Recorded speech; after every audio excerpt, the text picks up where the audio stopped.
接跟我联络。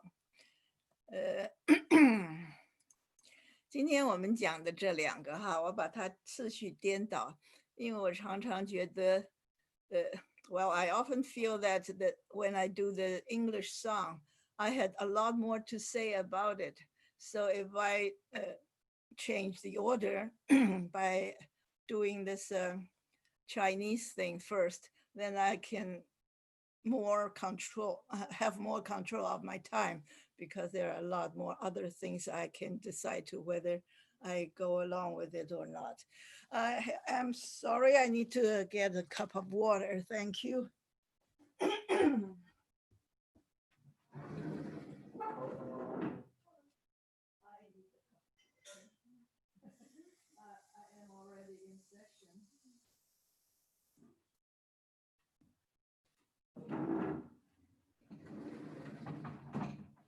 Okay, sorry about it. I'm ready now. On our way back, we went to a Chinese restaurant and ordered some takeout, and we stopped by someone's home and ate lunch before I rushed over. So I was not quite prepared. Anyway, so we're going to learn about this Shi Jing's song. We just simply call it a song, and this is called Jianjia.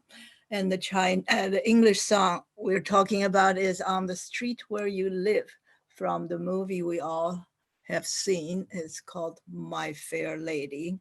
And we're going to talk about My Fair Lady. And the script writer, the original playwright, is called George Bernard Shaw. 我们中文叫做萧伯纳。And George Bernard Shaw's stage play is called the Pygmalion, and the story of Pygmalion was originally in Ovid's Metamorphosis. So all these are about the English song. So I want to talk about this Shi Jing poem first, so that we can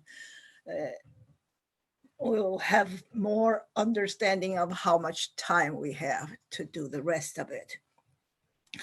So let us start with the vocabulary from last week.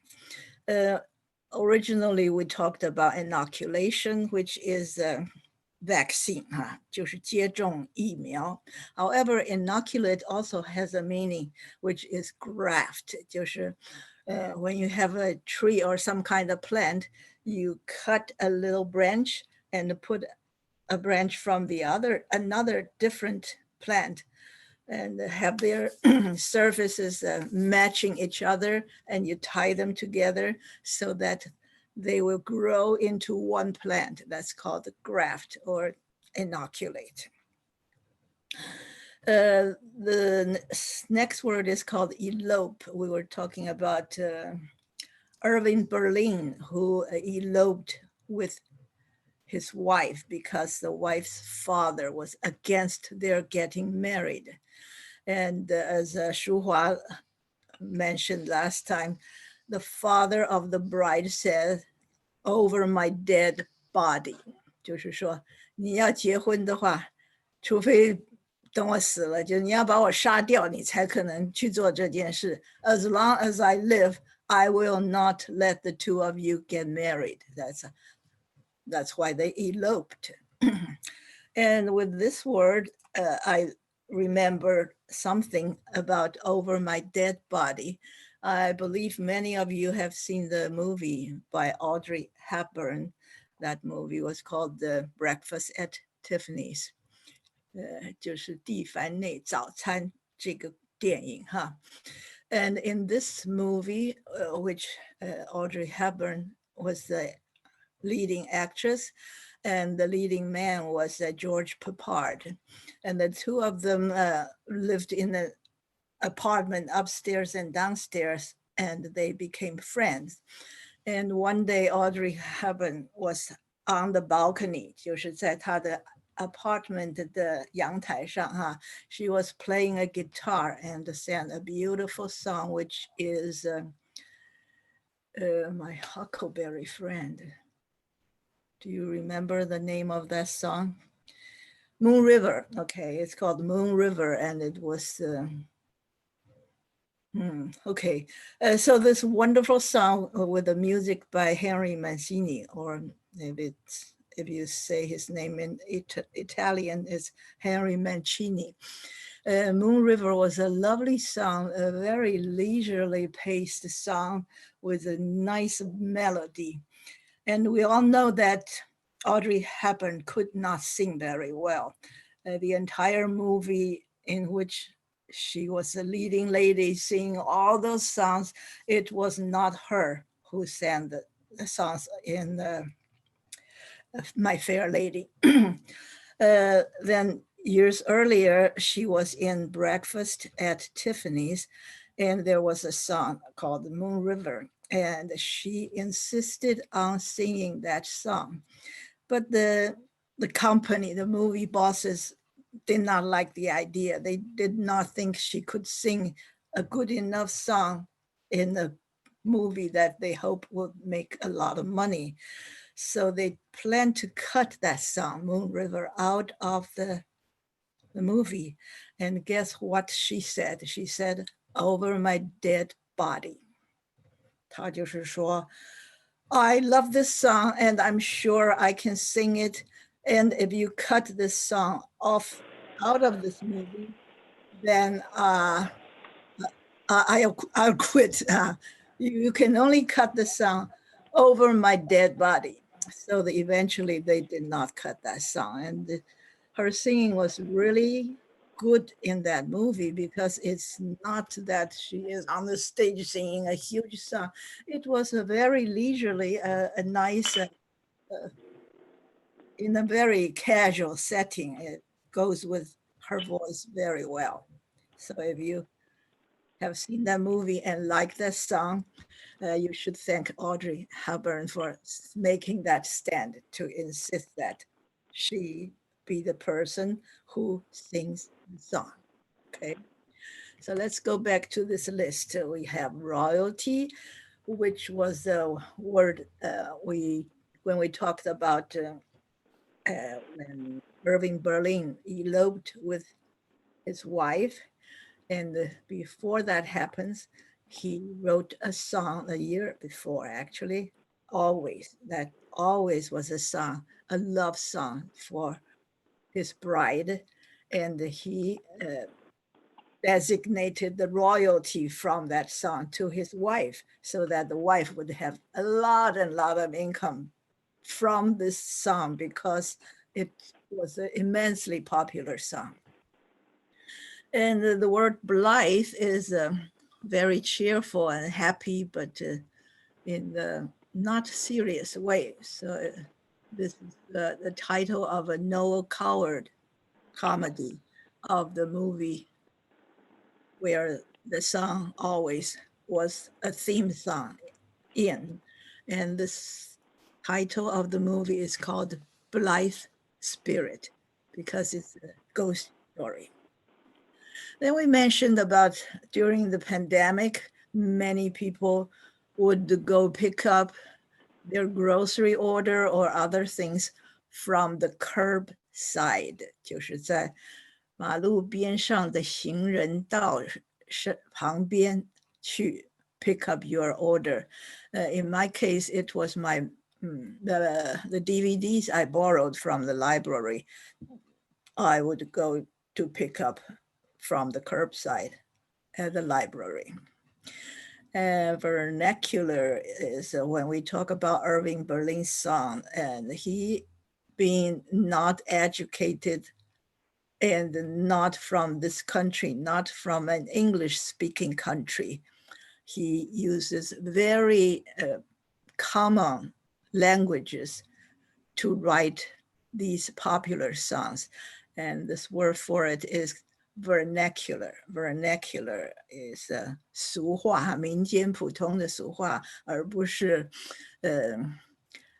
academic or some serious literary words. So this is called vernacular. And one of the Irving Berlin's many songs that became very popular is called I Hate to Get Up in the Morning. in which there was a soldier, a bugler, bugle 是号角，bugler 就是吹号角的人。那他就吹一个叫做起床号的这个曲子，然后大家就得 everybody has to get up, say at 6 a.m. So all these young soldiers hated to get up in the morning when they heard this reveille, this 起床号. And I talked about it without showing you a picture. Here I have a picture of two instruments. The one on top is a bugle, while the one on the bottom is a trumpet. A trumpet is just like a bugle, but it is more complicated. It usually has 3 buttons, so you can more precisely change the pitch of the tone. However, these 2 words are interchangeable. So when you say bugle, you can mean a trumpet, and when you say a trumpet, it could also mean a bugle. Then we talk about a draft. Irving Berlin was drafted into the army when there was a draft system. So-called draft is a young man of a certain age and with a physical meeting physical standard will be drafted into the military so that they are forced to serve in the military. This is called the compulsory, 就是义务的. It is that you need to do this unless you're like Donald Trump with a lot of money and some fake doctor to make a bad physical report for you. Everyone must go, every man, young man of a certain age, that is from 18 and over, I think. They don't take anybody more than, say, 25 or something, unless they have a protracted long war, then they would change the age bracket, B-R-A-C-K-E-T, change the age bracket in order to be able to recruit more draftees. Draft 如果加一个 ee 就是被 draft 的人，很多的字都是可以加一个 ee 而变成一个被怎么样的人。比方说开会的时候有 attendee， 那就是参加开会的人。那 employment 的被雇的人呢，就是 employee， 这些都是 draft 的字，跟这个 draft 有关的字。而 compulsory 呢，就是比方说小孩到了6岁一定要去上学，这个叫做 compulsory education. Not only that, the government pays for you to go to school, but you cannot not go there unless you jump through hoops to present how the mother is going to teach the child at home. That's called homeschooled. In the past, very few people really homeschool their children at home, but some children who live in the countryside would still have to go to school in order to meet this compulsory education requirement. When was I using the word solo? That's about Paul McCartney. They have 4 people in the Beatles group, and after a few years, maybe 5 or 6 years, they broke up. So there was no longer a band or a group of singers called the Beatles. They each went their solo way. 每一个人就有自己的 career, your solo career instead of being part of a group. That's where the solo is. If you have a chorus, everybody is in the chorus and we all sing together. However, occasionally we would sing a certain song with some solo parts. Then the conductor will pick 1 or 2 or a few people who would sing the solo part instead of being in the large group of chorus. So for example, if you do 长恨歌, you would have a chorus with lots of members singing many, many songs. However, in 1 or 2 or 3 of the songs, there would be a Yang Guifei and Tang Minghuang. They would be singing the solo parts. We talk about Paul McCartney. He had no formal training, but he was really gifted musically. He could sing 4 octaves. He could sing from this note all the way. Every 8 steps is a group of notes. This is一度哈。不是一度哈，一度就是 from one note to the next, but 八度就是 from do to do 或者是 from re to re, 中间是正好8度哈。那 Paul McCartney could sing 4 octaves 哈, quite far apart, a big range of notes. When we say defy, I wonder what we were talking about. It is that you resisted the control of the higher up. We're talking about assassinate. Who was assassinated? Oh, it must be John Lennon. Okay. Bold is a letter that was 粗体字. Okay. However, bold has another more common meaning, which is 勇敢哈。我们说一个人 courageous and bold. 多半是不是说他有很高的智慧的 courage， 而是说他是很有勇气哈，比较是没有经过大脑就可以很勇敢的冲上去，这种叫做 bold。所以我们把粗体字也用 bold 这个字来形容它。然后我们就说 assassinate 就是这个 Beatles 这个group, the lead singer John Lennon, he was assassinated by, I forgot his name. Anyway, 所以这个杀他的人呢就叫做 assassin. 那他们在这个整个世界的文化来说，他们是代表一种 counterculture. This is the age of the baby boomers. A lot of young men enter the mainstream culture and they were rebellious and they created a counter culture so that they would be the leader or the speaker for the world instead of letting the elders lead the way. This is called a counterculture. And juvenile, we were talking about the Deanna Durbin. She won an Oscar, which is called a Juvenile Academy Award.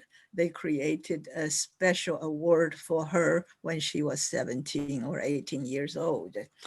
However, juvenile, 青少年这个字呢, is often used in many other ways, and juvie is a word that's a shortened version of juvenile, which is usually used before the word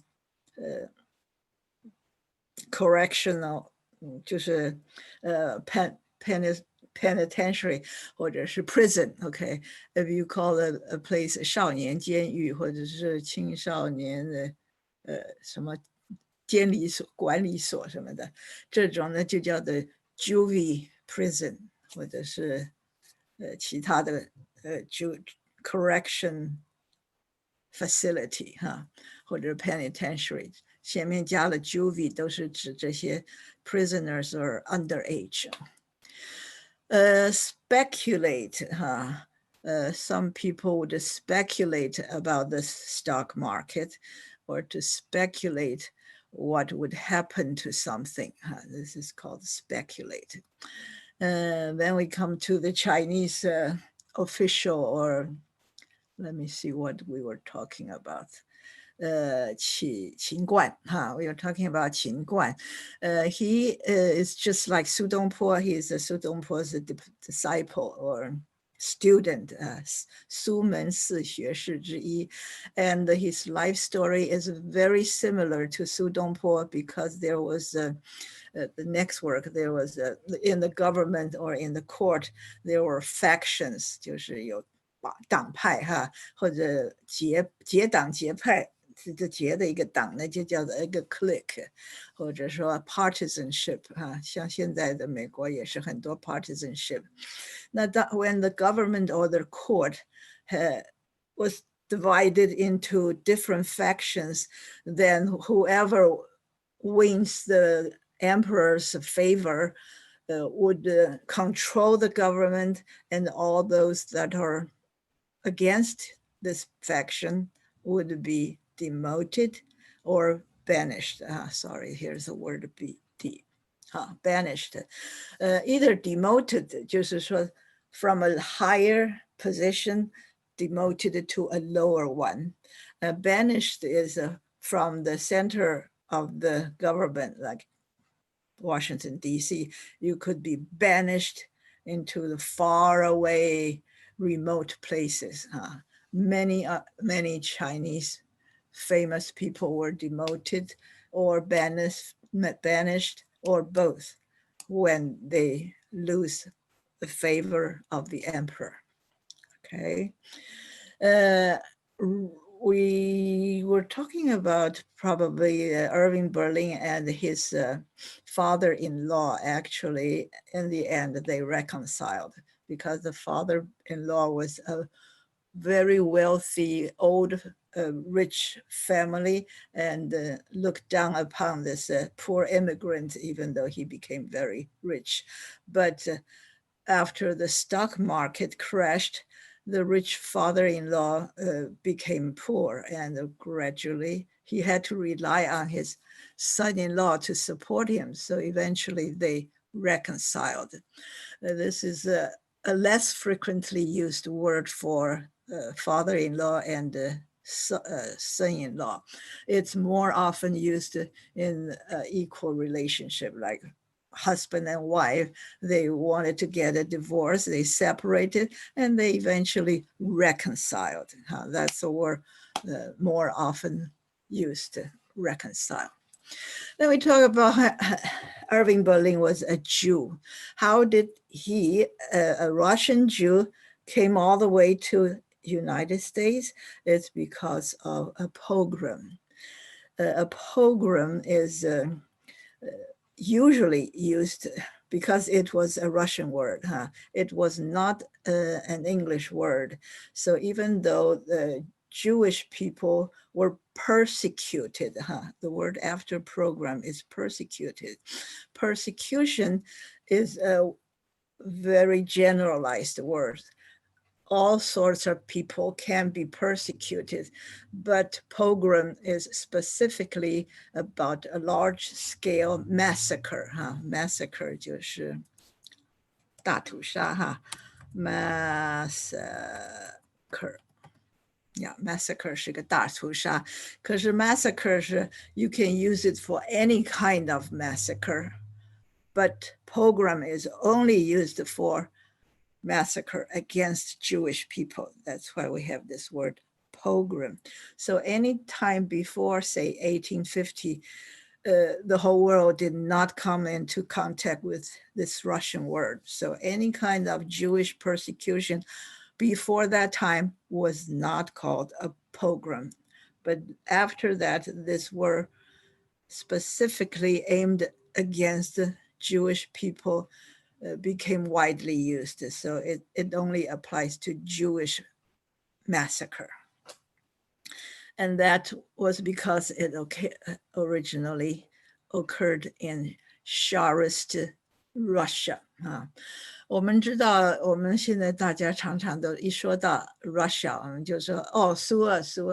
And I had to tell everyone repeatedly that it is not Su'e, because Su'e is long gone since 1990. There is no Su'e in the world.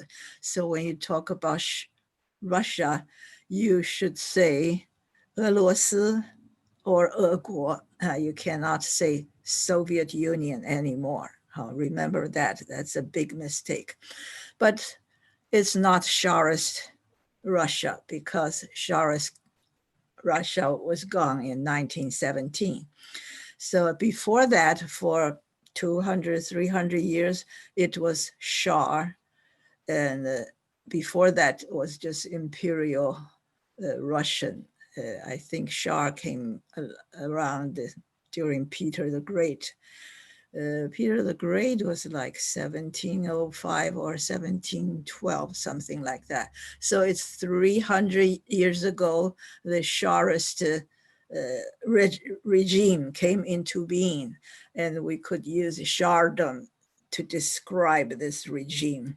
And anything regarding this regime, let's write this word regime. Regime 就是一个政权哈，可是比较是一种专制的一种政权。So from say 1700 to 1917, that's about a little bit more than 200 years. That is the time where the Russian ruler is called the Tsar. It's spelled either Tsar or Csar, because it's a Russian word, so it can be transcribed into different ways. You could spell it differently. And all these words represent the Russian ruler or the government during that time, from 1700 to 1917. We talk about this Irving Berlin not holding a grudge against his father-in-law, because after all, you loved that father-in-law's daughter. You wanted your wife to be happy, so you should not hold any grudge. 不要怀恨在心。Now we're going to talk about a lot about this Jewish anti-Semitism. And we even do not go into great detail because it's a very complicated issue. I read an article during the week that I would like to share with you. It's about eel. When we were in Taiwan, we often ate a lot of eels. My husband loved eel very, very much. And in this country, hardly any American people eat eels, because it just looked like a snake. They would probably be scared of it. However, in Europe, for many hundred years, it was a very, very common and popular food. And a family could get very rich by selling eel, and they would collect rent from the people under them, renting land from them, by counting how many eels they get from the renter. And many families have their heraldry. We have the word heraldry. Herald 其实本来是一种中古的时代吹喇叭。When the local ruler would like to announce something to the people, they would send heralds around the countryside with a bugle. They play the bugle and they say, "Hear ye, hear ye, here's what our great ruler decided to do." When there was no newspaper or something, there was a herald to announce the policy of the ruler. And the ruler would have either a shield, 就是一个盾牌, or a flag of different kind that bear the marks of this particular ruler. And many of the rulers would have eels on their coat of arms. We talked about coat of arms, 就是像这种都可以叫做 coat of arms. But I have never personally seen anything with eels on it, but apparently it was very common. These famous local lords, they have names like Alice or eels, all because of the fish that's called eel. which is very new to me. I've never heard of it. Okay, this is what I heard. And another item on this same news is about the Bayeux Tapestry. We happen to be talking about that Bayeux Tapestry. It is a very long, 200-meter long embroidery that depicts the entire story of Duke of Normandy, who is William the Conqueror, how he raised his armies and moved the army across the English Channel and landed in Kent in England. And they had a great battle with King Harold of England and killed King Harold. And as a result, William the Conqueror became the king of England. And all these kings, ever since, you can call them a descendant of the Norman William the Conqueror instead of local Anglia people. The local people in England used to be Anglo-Saxon. They were Anglia tribes or Saxonian tribe. But ever since 1066, William the Conqueror, who was a Viking, he came in. And on this Bayeux tapestry, there were pictures of eels in this tapestry. You can see that there was a pile of eels in that very long embroidery. On this picture, it showed the Englishman who was on the losing side eventually. They were holding a eel the wrong way. Usually when you hold a fish or an eel, you would hold the gill, 就是它的鳃，这样你一抓紧紧的话, it will not get loose. However, in this Bayeux tapestry, an English soldier was holding the eel by the tail. That's the prediction that they're going to lose because he did not how to hold on to the eel. That's how they lost the war. The eel got slipping away. After William the Conqueror became the ruler of England, he conducted a total survey of properties in this country. It's called the Doomsday Study.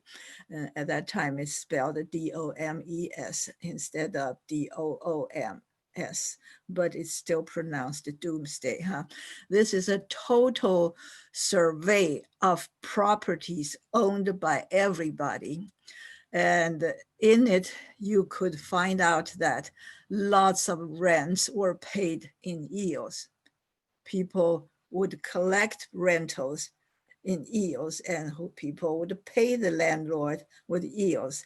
Some 500,000 eels were paid in taxes to landlord around that time. So that's very eye-opening news to me. And the noble people, when rich noble people hold a banquet, they would buy tens of thousands of eels for a feast. Everyone who came to eat at the banquet would eat eel. That's why eel is such big business. The most commonly served freshwater fish was eel. And Henry II was a descendant of William the Conqueror. And we got lots of movies about Henry II, such as Beckett and The Lion in Winter. We had Peter O'Toole in both movies playing Henry II. At that time, he gave a piece of land to a person who is his otter hunter, 就是专门替国王去猎杀海獭的这个人。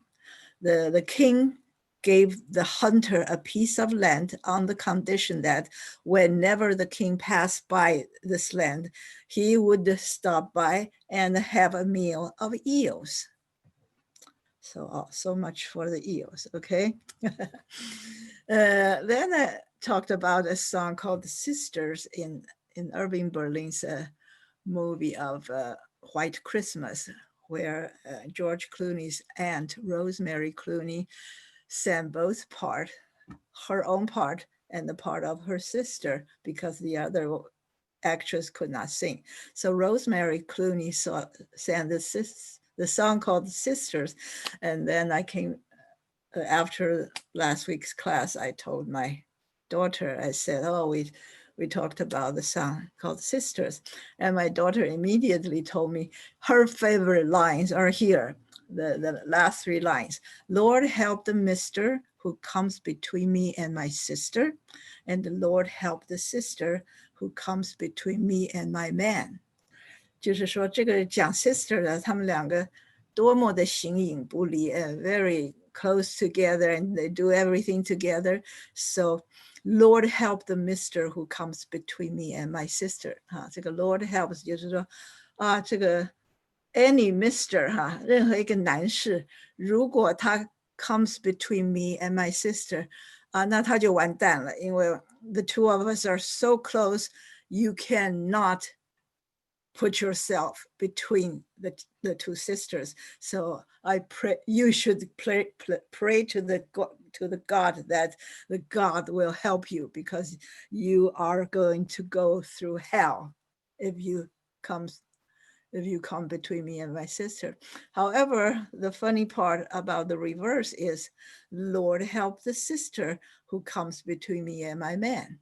如果我是其中的一个 sister, and I loved a young man, and so this young man would come between me and my sister, and the sister who refused to let that young man in will be in miserable, in a lot of great trouble. So she has to ask for the God to help her. So these 2 lines are really, really cute, Lord, help the mister who comes between me and my sister, and the Lord, help the sister who comes between me and my man, okay? And this is just a few lines of many of the wonderful Irving Berlin songs in which he not only wrote the music, but he wrote the English lyrics, all very snappy, cute, and rhyming so well. Mr. and sister rhyme so well. 押韵押得很好. Okay, let's see what else we have. I'm going to talk about anti-Semitism just a little bit. This is a huge story, but we're just going to touch a little bit of it. The root word Semite, 这个叫做闪米人，我们以前在读世界历史的时候 we learn about 闪米人，it's probably pronounced as Semite. And it includes a lot of people, including Arabs, Assyrian, and Arameans, okay? And of course, the Jewish people. So it's a lot of Middle Eastern countries, they have the tribe called the Semite, or Semite 这个 tribe. 而这个到了 Russia 的时候，actually 是到了 Hitler 的时候 they it printed in the 1879. Okay, 这个是 anti-Semitism, this word came around in very late 19th century. Before that, nobody coined that word. 我们说 coin 就是好像coin coin 就好像在那个制币厂那个 central mint MINT MINT 就是一个国家的制币厂，一个国家的制币厂呢，它就会做 coins and paper money。那 coin 呢，就是一个制作出一个东西的那个动词，也可以这样用。所以我们说，如果有一个人发明了一个字，以前从来没有的 ，and from now on, everyone uses this newly invented word, and we say that this man coined the new word， 哈，coin 这个是这样子用法。平常我们是说硬币，是说 coin 哈。这个 anti-Semitism 这个字呢，就是一个 newly coined word, around the end of the 19th century. They invented this word, which sounded more scientific and more, actually, it's just a prettier word for Jew hatred. 就好像现在的 white supremacist, 他们都不说他们是 Jew hater， 而他们是 anti-Semitism。OK， 其实是一样的意思哈。But when you use the word anti-Semitism, you only mean the part against Jewish people, not against any Muslim or Arabs or Syrian or Arameans. According to archaeology, in the times of Jesus, they do not speak Hebrew or other Jewish languages, and they spoke Aramaic, which was the language of that area. Okay, so we're going on to this mark. This is a mark created at that time in some countries in the world that insist all the Jewish people to wear on their arms to show that they were of Jewish descent. Descent 就是他的后代的意思啊。Let me find a place to write this word. D-E-S-C-E-N, descendant， 大概是这样吧哈。这个descend 就是往下走的意思，所以你的后代就是你的 descendant 哈。Badges that Jews were ordered to wear in public during periods of the Middle Ages by the ruling Christians and Muslims and in Nazi Germany 哈，这个是从中古时代就有的地方是这样的，可是并没有那么普遍哈。那在 Nazi Germany 呢，它就是一定要所有的 Jewish people 都要wear this yellow badge or yellow patch 啊。badge 是一个名牌了，那 patch 就是一块补丁的意思哈。The badges serve to mark the wearer as a religious or ethnic outsider, and often served as a badge of shame. 很多人就是带着这个，那走到街上你就可以要打他的哈，或者很多人都被杀掉，就是因为他带了这个东西。Eventually, of course, Hitler ordered all the Jews under his control to be shipped into concentration camps 哈。这个 concentrate 这个呢 concentrate 哈。Now if you go to the supermarket to go to the freezer to find juice concentrate 哈，就是用这个字，就是浓缩的意思哈。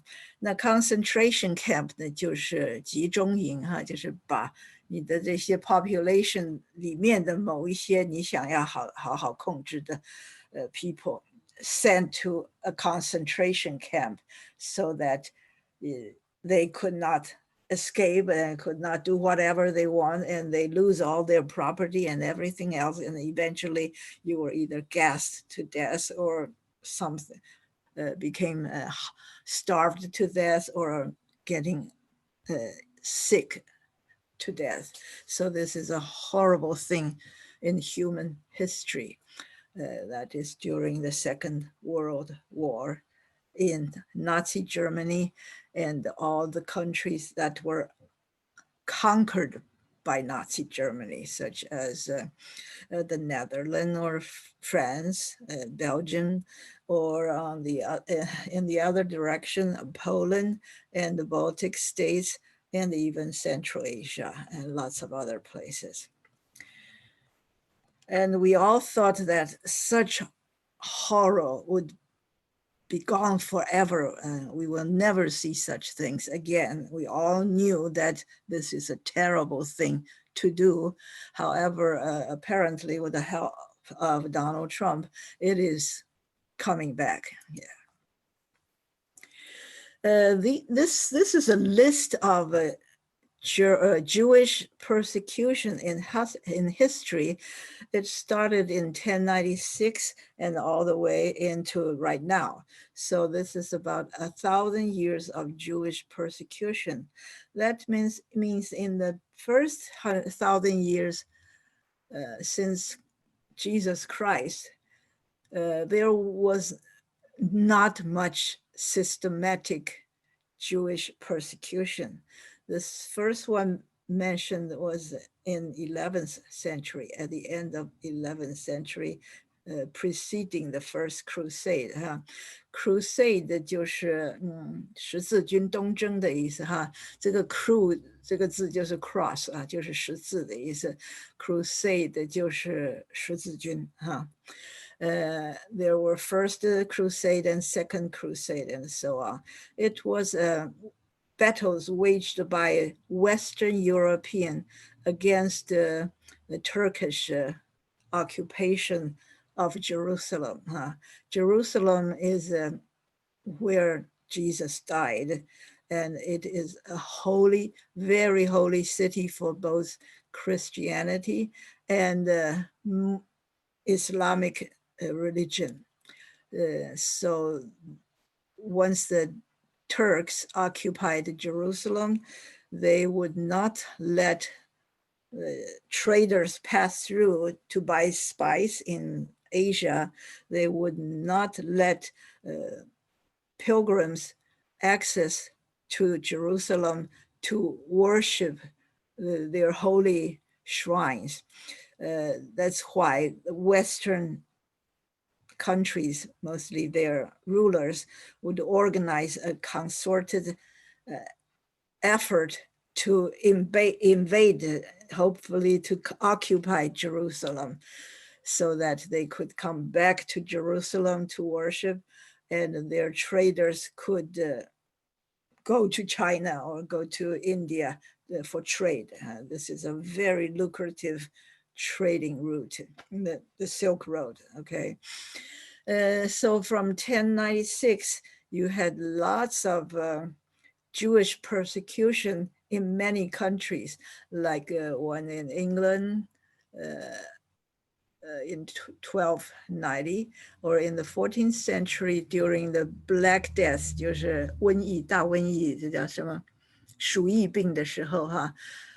Because the Jews have more hygienic standard. They would boil the water and so on and so forth. They keep their houses clean. So many less Jewish casualty during the Black Death. So many of the rulers, just learning from Donald Trump, they would tell the people that this is because your well water was put poisoned by Jewish people and they tried to kill us all and so on and so forth. That's why many people went to harass the Jewish people during that time. That's a big wave of Jewish persecution. And in Spain in 1391, they had the Spanish Jewish persecution. They killed a lot of such people. Many story tells us that in the beginning, all the people were living together harmoniously. And it's usually because the ruler, they did something wrong and the people were not happy about their rules, that they try to digress and draw people's attention to Jewish people in order for people to hate Jewish instead of hating the ruler themselves. So that's a common practice. And I've heard that every time either Taiwan or China government experience some kind of popular revolt or something, they would both immediately turn the target to Japan. They would say, oh, our common enemy is Japan, not me, okay? It's all because Japan did all these things. These are the common excuses by the rulers to blame the Jewish people for whatever ails the country. Anti-Jewish pogrom in Russia for almost 100 years in Russia, 1821 to 1906. And after that, in France, there was a Dreyfus affair. There was a army officer called Dreyfus, and he was wrongly accused for certain transgression, and the government blamed the Jews for something that he didn't do, okay? And then, of course, one of the greatest transgression, and I run out of places to write things. Let me put it here. This word is called the transgression. 就是来欺负某一种人，这是Western Europe people were turned on by the ruler to commit transgression against the Jews. The greatest of them all was the Jewish Holocaust. Here's the word Holocaust, Holocaust. Holocaust is a big massacre, 就是一个大屠杀的意思. And it was in the Old Testament and New Testament, 是在那个 Bible 里面就有的字叫做大屠杀. At that time, it was not particularly about killing Jewish people, but during the Nazi Germany time, this word Holocaust started to change its meaning. We now only use the word Holocaust to mean the persecution and the killing, the massacre of Jews, usually by Nazi Germany. Of course, if things goes on like this, there will be other killing of Jewish people, no longer in Germany, but in other countries as well. But sometimes we use the word, for example, the Armenian people being killed by the Turkish people. We don't often use the word Holocaust. We would say genocide. Genocide is also a new word. The word genocide means to kill a certain group of ethnic people. And there was genocide way back for thousands of years. However, this word was only invented after, during the time of the Armenian genocide.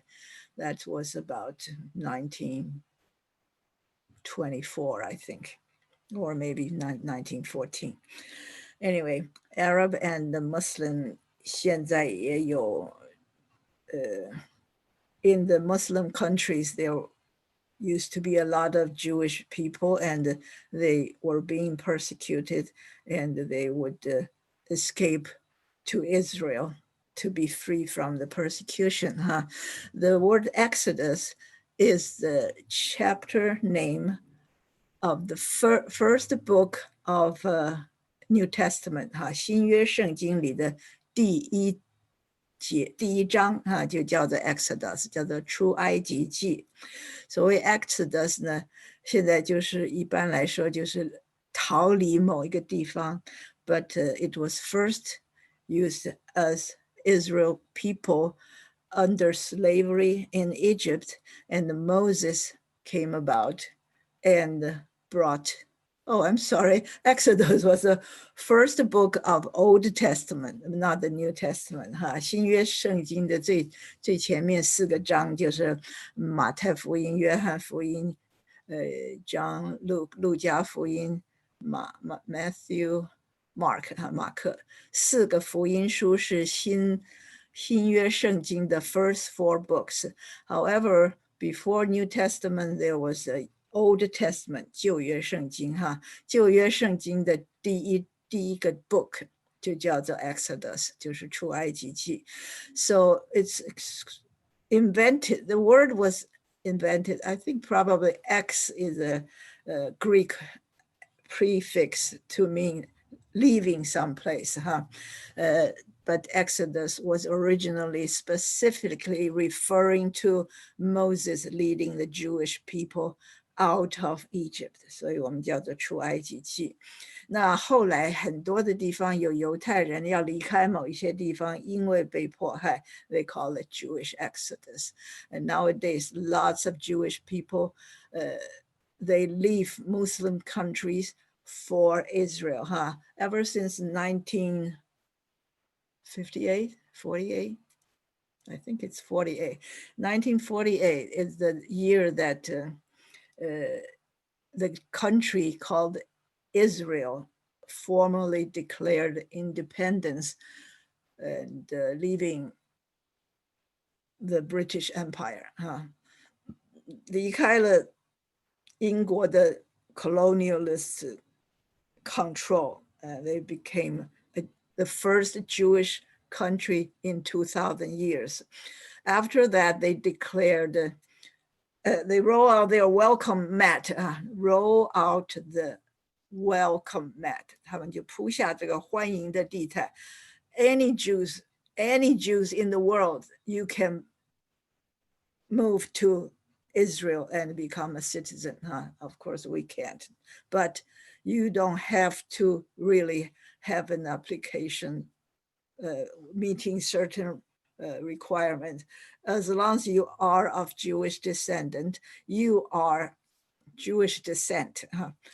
You are a Jewish descendant, 就是你是 Jewish 的后代, or you are a descent. You are descent from the Jewish heritage. 这样的人通通都可以离开 wherever you are and move to Israel. They constantly open their door to all the Jewish people.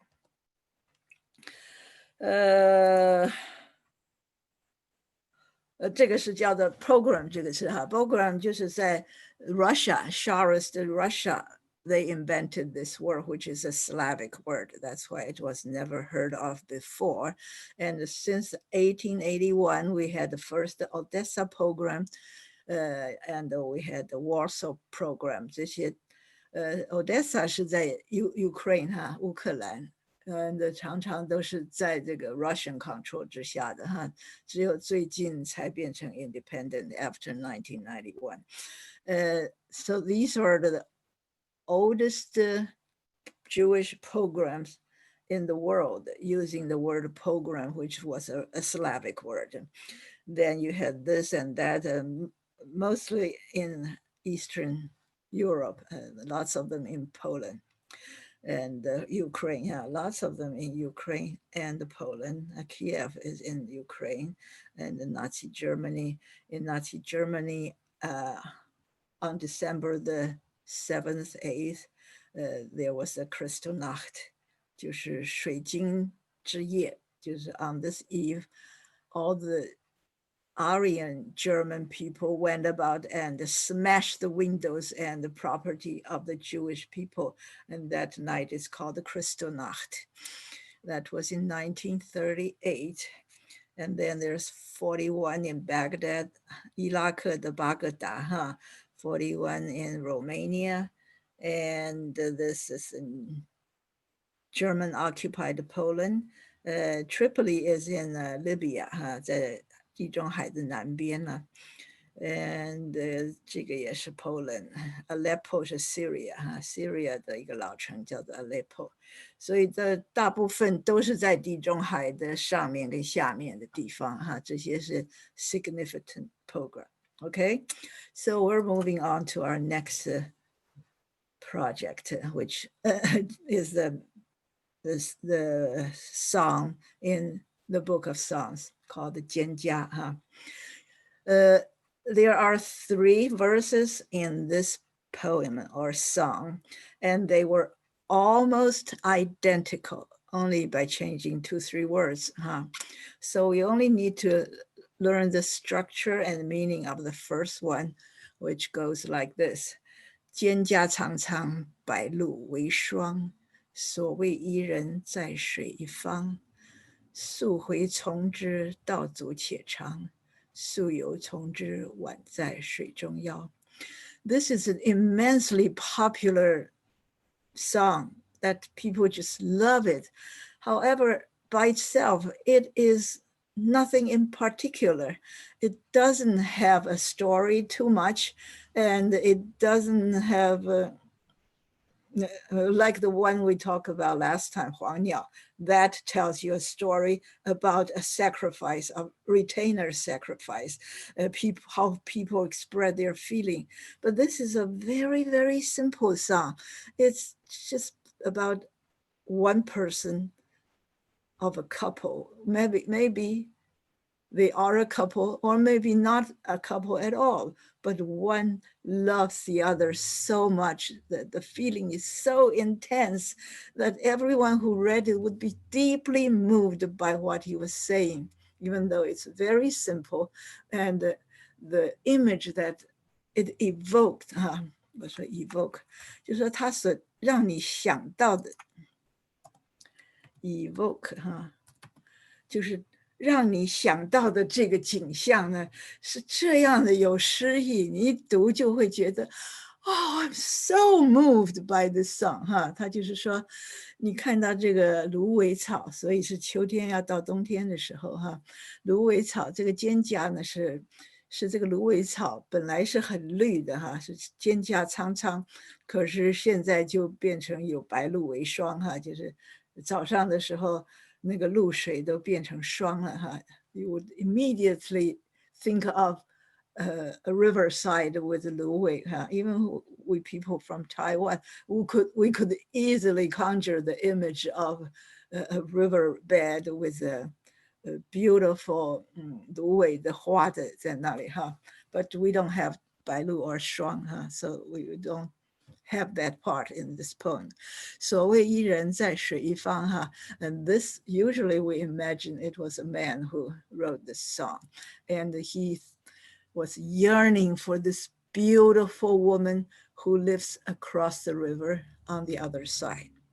And this guy who lives on this side would try to reach her, but it seems that it's not easy to reach this woman. Maybe this woman doesn't even know that he existed, but he tried his hardest.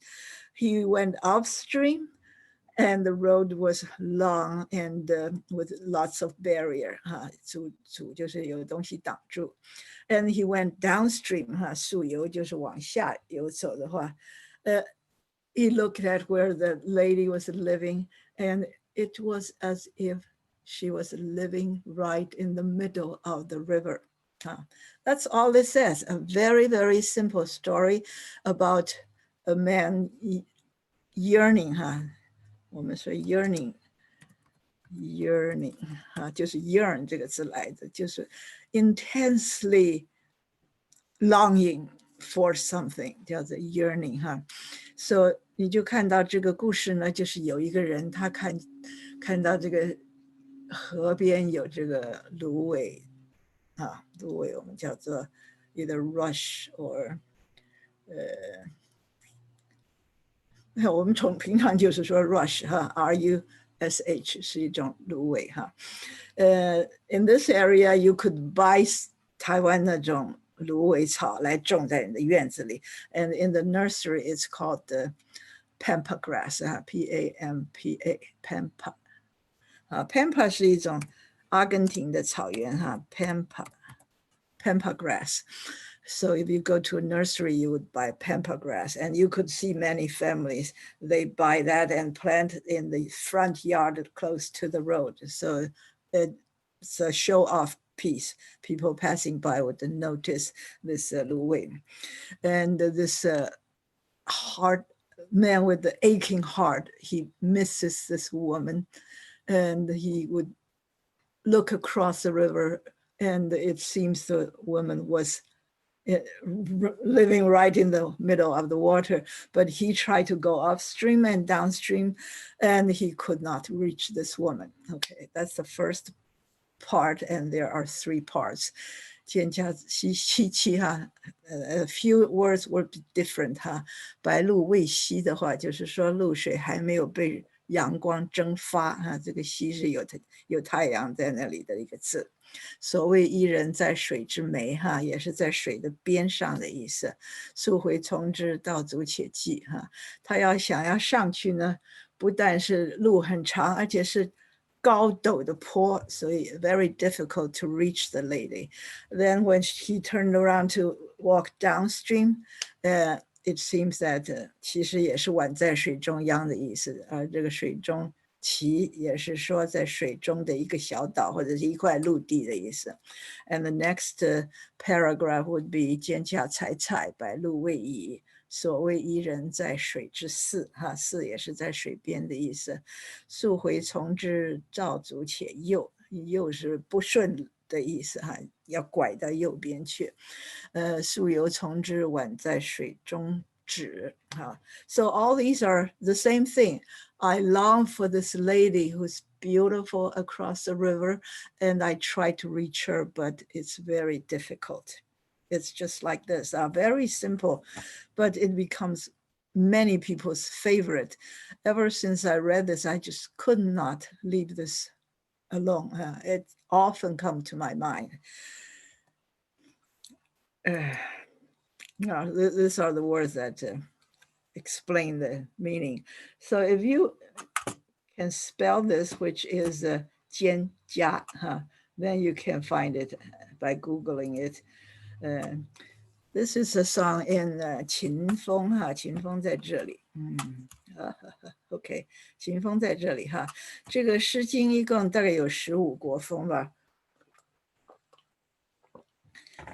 所谓国风呢，就是一个国家唱的歌。So the collector of songs, of folk songs, would go around each state. 我们说 state 就是一个国，因为在周朝的时候 all the states are the local rulers and the local government, very small, So each region would have their own folk songs, and the court, if it's doing its job well, the court should send the people to go around to collect local songs for the ruler to enjoy. The court entertainment would sing popular folk songs. And 孔子呢, he was one of the major person who collected all the songs of the regions and divide them into each chapter. Each one would have 15 or 20 songs that's from this country. And the first collection was 周南，就是周朝的。在春秋时代呢，周还算是这个 central government, even though they lost their power. So 周南还是第一个国风里面的第一个，然后就有邵哈，邵是周公的一个 brother 哈，他的属地哈，就叫邵南，然后有北雍、魏、王、齐、郑这些，像齐啊、魏啊，这些都是山东哈，唐、秦就是陕西了哈。陈 and 快 and 曹 and 宾哈，宾其实大概是陕西的北边一点哈。那 this song we just read was from 秦风 ，OK。这个就是一种 rush 哈。Okay, so I just randomly pick this picture which has nothing to do with poem, and it would jog your memory and you would remember when you were living in Taiwan and in either 浊水溪、大甲溪 or whatever river, when autumn comes, there would be very little water in the river, and the river beds would be exposed, 露出来的 river beds, and 就是很有诗意啊，那个 the image is just so romantic and poetic. So I'm just talking about this song very quickly, and we are moving on to the next song, which is On the Street Where You Live. And the songwriters are Alan J. Lerner and Frederick Lowe. They were a pair of working group. Alan J. Lerner, he writes the lyrics and the scripts. Actually, I think he won an Oscar for writing the script of My Fair Lady 哈，这个剧本也是他写的，这个是所有的歌的歌词 all the lyrics in this movie were written by Alan J. Lerner, where Frederick Loewe would do the music, not only the melodies of all the songs, but also the orchestration for the entire soundtrack 哈，整个电影所有的音乐都是 Frederick Loewe 写的，而 Alan J. Lerner 呢是写所有的歌词跟故事哈。And they used to be working separately, and one day they both with other people went to a restaurant to eat. And when one of them, I forgot which one, was on his way to the restroom, and he passed by these people he knew, and they introduced the two of them, and they became a working together couple for many wonderful musicals. That's just by accident. Here we have this song that was sung by this, how do I, okay, oh here, okay. Oh, so stupid of me. I want to stop share so that I could move on to, so where am I? Then I want to share screen and I want to go to this one, I believe. Okay, did you see this one now? Okay. This is a song sung by this person. This is part of the movie. I have often walked down this street before, but the pavement always stayed beneath my feet before. All at once am I several stories high, knowing I'm on the street where you live. Are there lilac trees in the heart of town? Can you hear a lark in any other part of town? Does enchantment pour out of every door? No, it's just on the street where you live. And oh, the towering feeling, just to know somehow you are near. The overpowering feeling that any second you may suddenly appear. People stop and stare, they don't bother me, for there's nowhere else on earth that I would rather be. Let the time go by, I won't care if I can be here on the street where you live. Oh, sir. I'm terribly sorry, sir. Miss Doolittle says she doesn't want to see anyone ever again. But why? She was unbelievable. So I've been told, sir. Is there any further message? Yes. Tell her that I'll wait. Oh, but it might be days, sir, even weeks. But don't you see, I'll be happier here.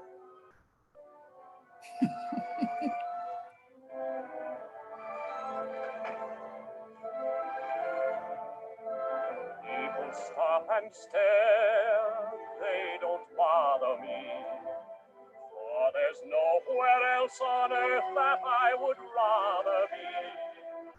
Let the time go by, I won't care if I can be here on the street where you live.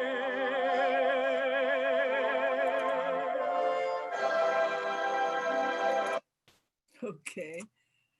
So yeah, I happened to find this one, which is just the original part in the movie. You can see the people who played in the movie. And let's go back to this one. Okay. So his name, the actor's name is Jeremy Brett. And there are many other people singing this song on YouTube, but this one happens to have the lyrics. Yeah, many others have no lyrics. And there is also another version of the same song sung by the same people with the same lyrics, but it has more in the beginning and more in the end of the not part of the song. What happened? Okay. You all saw the song with all these lines that are in the lyrics, and it's quite simple, huh? I've often walked down the street before, but the pavement 就是铺的路哈，一般来说就 either 是 paved with stones, that would be cobblestone, or the asphalt or brick or whatever, pavement, always stay beneath my feet before. 以前我也走过这里好多次，也没什么大不了的，就是这么一条路。All at once am I several stories high, knowing I'm on the street where you live. This is really a good match for that 诗经的蒹葭. This man was crazily in love, and in his mind, there's only this beautiful lady who lives here, and I would be just happy. Even day and night staying on the same street, I'll still be very, very happy because this is where I want to be. Are there lilac trees in the heart of town? Can you hear a lark in any other part of town? Does enchantment pour out of every door? No, it's just on the street where you live. 这个全伦敦里面 there's no other place as beautiful as this place. If I would mention some things, you can tell that these things only happen on the street because this is where you live. What are the things that he mentioned? Lilac trees. Actually, I am sure there are other lilac trees, but in his mind, this is the only place in all of London where there are lilac trees. 丁香花的树 Can you hear a lark in any other part of town? 你到伦敦里去，任何地方哪里会听到云雀在唱歌呢？只有在这条街上才有 Does enchantment pour out of every door? 那哪里你能找到每一家的门打开都是 enchantment 迷人的情形呢？从那个门这样涌出来，只有这条街，你的这条街里才会有这种事他真是会讲话And oh, the towery feeling just to know somehow you are near. 我就是在这里，我就感觉到你，虽然我看不到你，见不到你，碰不到你，可是我就变成有一种 towery feeling， 我的这个心就觉得我站在一个高塔上面，一下子到了你这里，我就整个人的感觉都不一样了The overpowering feeling that any second you may suddenly appear. Now that I'm here, then it's possible, 虽然 it never happens, it is possible that any second 你都可能在我的面前出现。那这个东西，这个 feeling 给我的这个 overpowering feeling 就是充满了我全身的这个 feeling. I cannot feel anything else. I just have this overpowering feeling over me that any second you may suddenly appear. People stop and stare. 在电影里你就看到有时候有人走过，他就会说 People stop and stare. They don't bother me, for there's nowhere else on earth that I would rather be. 世界上没有任何一个别的地方是我更愿意在的地方。所以即使有人看我或者甚至给我一个白眼都没关系 because this is the best place I want to be. Let the time go by. I don't care if I can be here on the street where you live. 所以我在这里不管等在这里多久，我还是喜欢在这里，不管要那个刚才那个管家跟他说it may be days or weeks 他才可能出来 but he didn't care. 啊，然后就把最后一段又重复一遍哈。这个歌是一个 AABA 的形式，就是说有一个起承转合哈。第一段、第二段跟第四段是一样的结构，类似的内容，可是是有一些转变。可是第三段是完全跟前后都不一样的，所以是一个转的一个部分哈。现在我要讲一个，又是我在新闻上看到的哈。这个叫做 Bollywood 哈，一个 Indian actor and an Indian actress， 他们的这个电影叫做 Bollywood 哈，就是他在那个 Bombay 那个城里面做出来的电影哈。Bombay 是 Indian Hollywood， 就是他是印度的好莱坞，而他的出品的 the production of movie, they have more productions than Hollywood. Every year, they're just a huge movie machine, 不停的coming up with new formulaic 啊，我们说是都是样板式的哈，我们叫做 formula 哈。I'm sorry. Oh, golly, I forgot how it was spelled. Panday 哈。那这个叫做 Bollywood, B-O-L-L-Y, Bollywood 哈。他们的多半都是有唱歌跳舞，而是一个 love story. And where was I going to write down? I forgot the word I was going to write. Okay. So you have a young boy and a young girl in a romance in the movie, and they would sing and dance, especially at the end when everything is all happily ever after. At the end, you would have a group of dancers sing and dance together. That's a typical Bollywood movie, huh? And it's called a rom-com, 就是说是一个 romantic comedy, huh? They're not going to tell you a lot of difficult life situations or complicated stories for you to figure out, but it's just a happy-go-lucky movie that makes everybody happy, huh? And in this movie, it's a new one with these two actor and actress, and they caused an uproar over a Bollywood lyric about Beyonce that fits into the fight against colorism.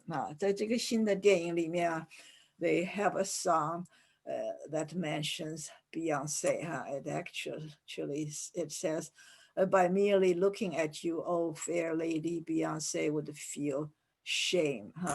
就是说 my fair lady, that's why I picked this news.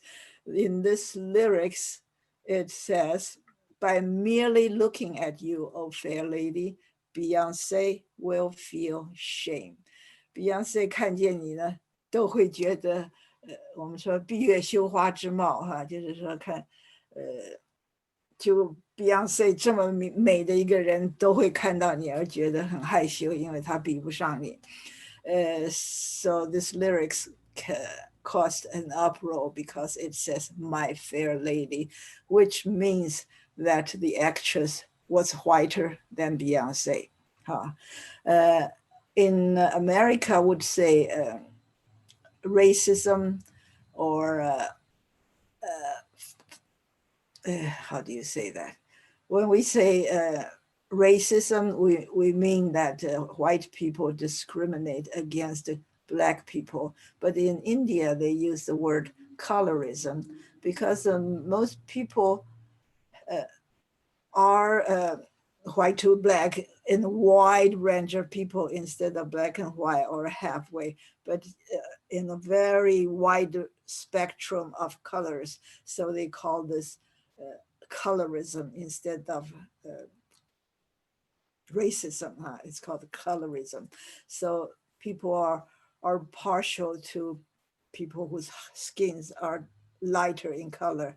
The girl we just saw, she had a quite light complexion here, almost entirely white, while the boy is a little bit darker.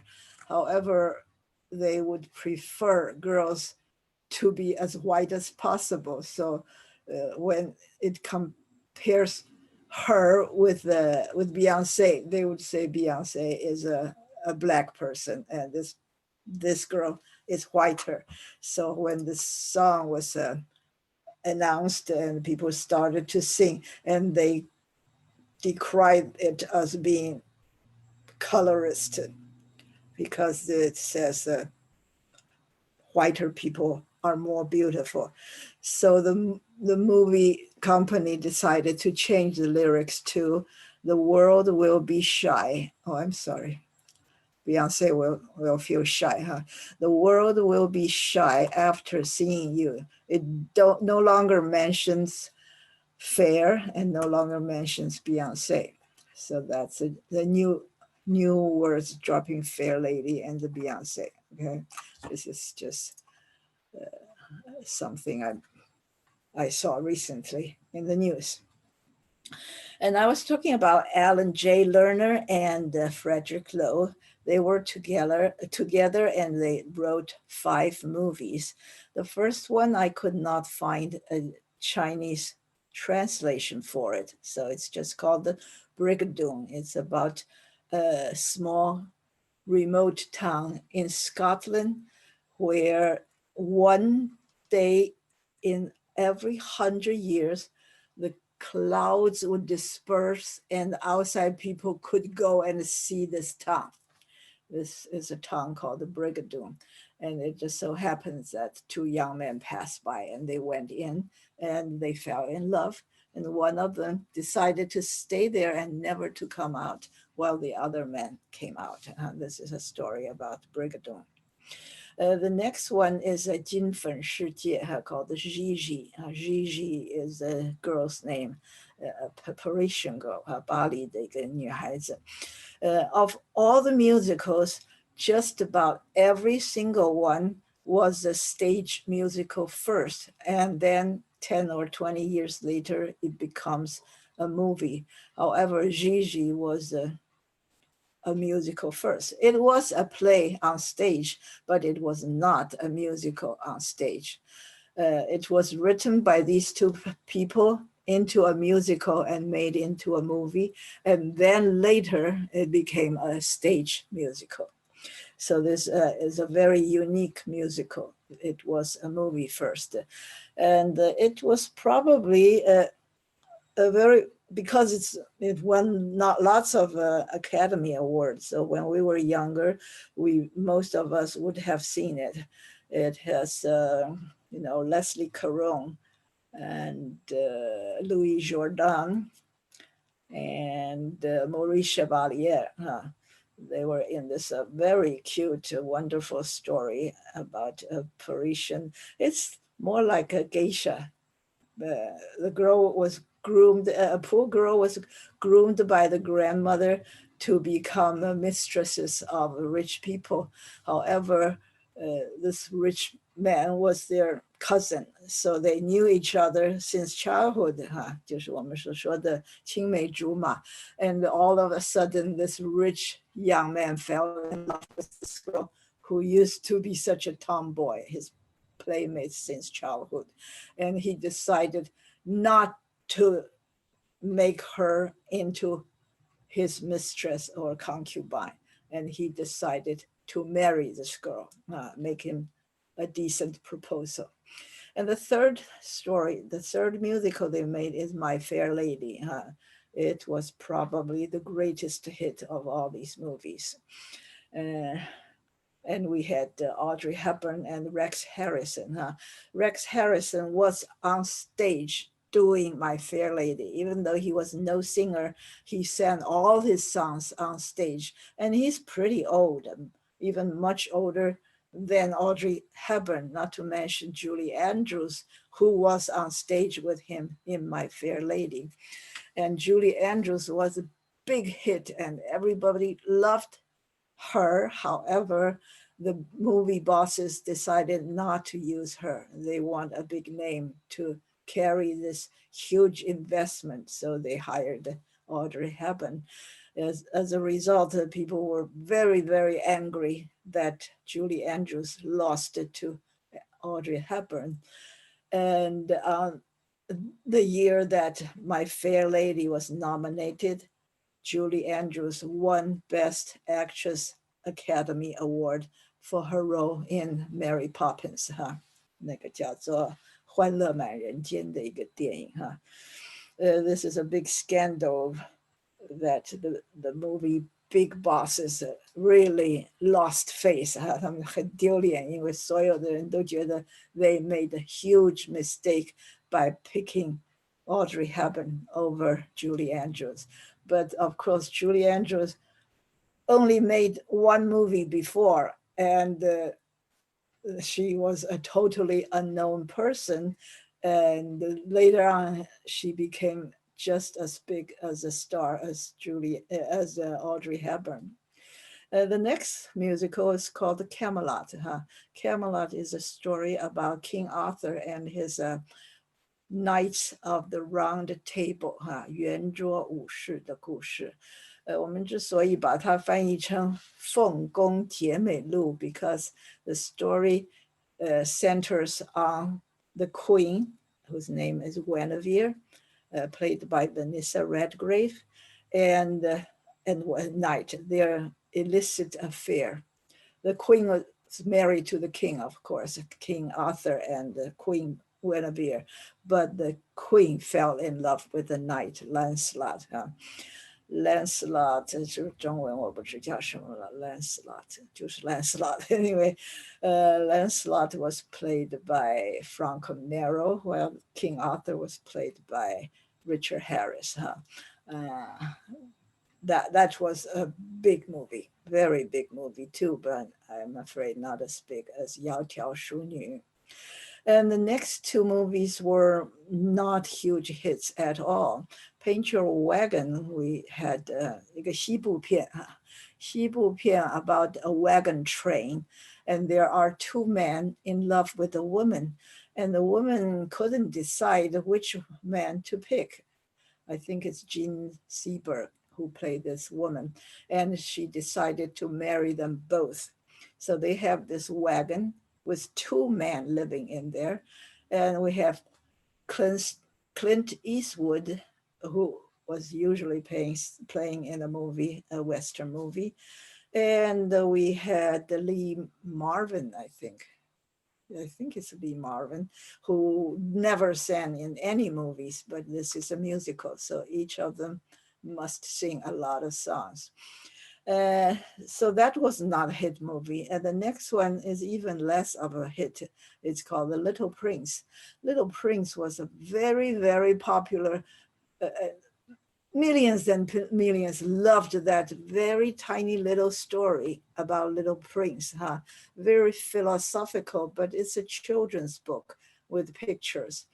And I think they have Richard Kiley as the aviator. He had a plane crash in the desert and he met this little prince who came from outer space. And the little prince is just a tiny little kid and he's very philosophical. And they together met a fox and a snake and they talked to this fox and the snake throughout the story. It's a very, very simple story. It was a beloved little story, but the people hated the musical, so it was a big failure. In this movie, the fox and the snake were all played by humans. We had Gene Wilder as the fox and Bob Fosse as the snake. Yeah. Okay, so these are the musicals written by these two people who both are geniuses, very talented people. So they had a lot of fight. And after working together for 5 musicals, they broke up and they each found other partners to work with, but never as popular as these movies that they made together. Here's My Fair Lady with Audrey Hepburn and Rex Harrison. It is a musical drama in 1964, adapted from the stage musical that was on Broadway in 1956. And the original story was a play written by George Bernard Shaw. Usually I just say GBS because he loves to asked people to call him Bernard Shaw. He did not want people to say George, so nobody called him George. So they either call him Bernard Shaw or just called him GBS. Lots of people of his friends just called him GBS. And he lived to be 94 years, and he died while pruning his trees. He was 93 and cutting branches of his trees himself, and he fell and died. And he had a very long career, and this was one of his earlier plays in 1913. Okay, so that play was called the Pygmalion. Pygmalion is a king who is also a sculptor. 他是一个国王 Cyprus 塞浦路斯的国王 and he's also a sculptor, apparently a very good sculptor, and he carved a statue from ivory. I cannot imagine the full-figured woman using ivory. I think he probably only did a small statue, but everyone who tells his story would imagine the statue to be that big, but he does say that statue was made of ivory. That's right, ivory here. And this king's name is Pygmalion, ivory. And in the story, which was from one of the Greek mythology, Greek mythology 就是希腊的 mythology 希腊神话在希腊神话里面 they mentioned the story of Pygmalion being a king and a sculptor, and he fell in love with a sculpture that he carved out of ivory. Okay. However, in the Greek mythology, it was a brief line, maybe a line or two about this story, but it was made into a full story in another book. And we're going to talk about that book too, okay?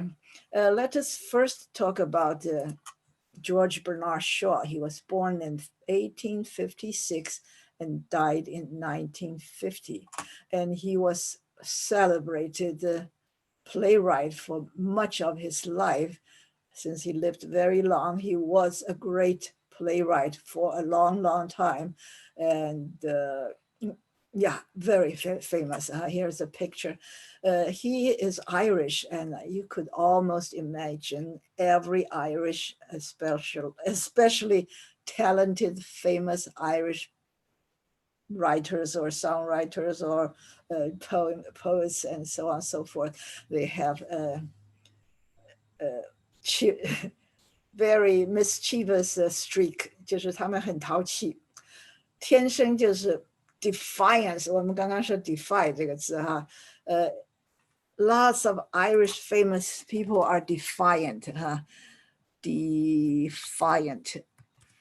So if you are a writer like him, he's a writer, he's a playwright, 写剧本的 he is a literary critic 写文学批评的 and a poet 就是写诗的，这样的人变成很有名，而是 Irish 的话，他多半都是非常的看不起这个传统跟礼教所以他是 defiant against the English rule， 所有的 Irish people 都是恨英国人对他们的控制he happened to be living so long that he went through Irish independence, and he knew that his home country became an independent country to his great delight.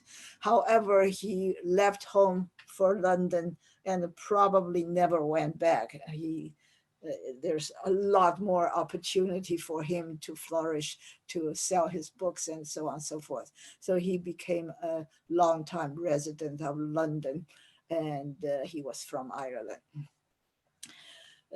Here is another picture of his statue, we would call that a bust. A bust 就是一个雕像，可是只有脸到肩膀哈，这种叫做胸像哈 bust。bust 就是胸膛的意思哈。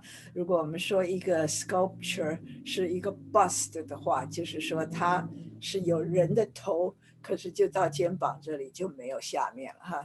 那 this is 罗丹的雕像哈，我们知道 Auguste Rodin 是一个 French sculptor， who is very, very famous. So he was a contemporary of George Bernard Shaw. Contemporary 就是同时代的人。And George Bernard Shaw was probably even more famous than Rodin. However, he knew that in his craft, 他所从事的这个事情呢, he may not have as long an artistic life as a sculptor. 他觉得 Rodin is famous now, but after George Bernard Shaw, is dead, Rodin would continue to be famous, and one day my place will no longer be shown on stage, but people will still go to the museum to see Rodin. So he made a point to seek out Rodin, to make a bust of himself. He said, if one day people forget about me, they will not forget about the bust that Rodin made of me. So I want to be even more long-lasting, even eternally famous, just because a famous sculptor made a bust of me. Okay, so this is a famous Rodin bust. Rodin is most famous for his Le Penseur, 我们中文叫的沉思者哈，英文叫什么呢 ？The Ponderer, maybe 叫 The Ponderer. 法文，因为他是法国人，他 Rodin. So it's a thinker, no? The Thinker, yes, yes. 英文叫做 The Thinker, yes, The Thinker 哈。所谓这个 penseur 就是一个 pense 的人哈 ，P-E-N-S-E-U-R 那是法文，就是 thinker 的意思哎，英文就叫做 the thinker。那现在the copy of this thinker is everywhere, but the original one was on the gate. 他做了一个铜的门，它上面有好多好多的雕像，而 in the very middle, on top of this gate, is the Le Penseur, 就在这个门的上面。And if you go to New York City Metropolitan Museum, you will be able to see that gate with the thinker on top. However, you see lots of copies. For example, if you go to Columbia University, you will see a copy of the same thing, but a much larger one. On this gate, it was a small sculpture of the thinker. But I bet there are hundreds, if not thousands, of copies of the thinker everywhere in the world. I've seen many, many of them.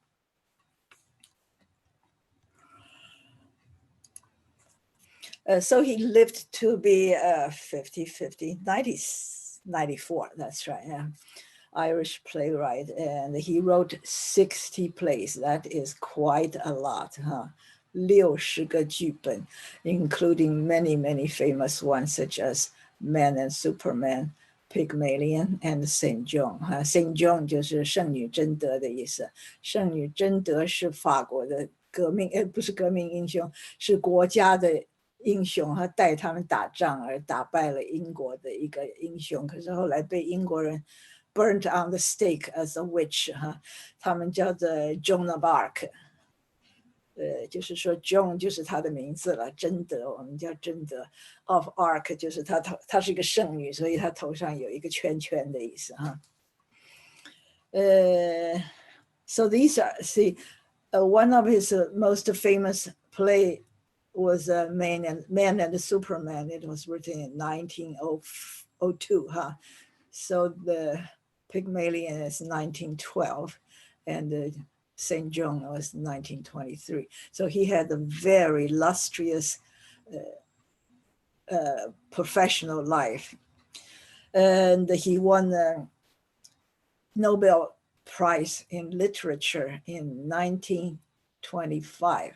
Usually people don't say that you won Nobel Prize for one work. Usually it is because you had the career of many good pieces of work that people admire you, and they would give you a Nobel Prize in Literature.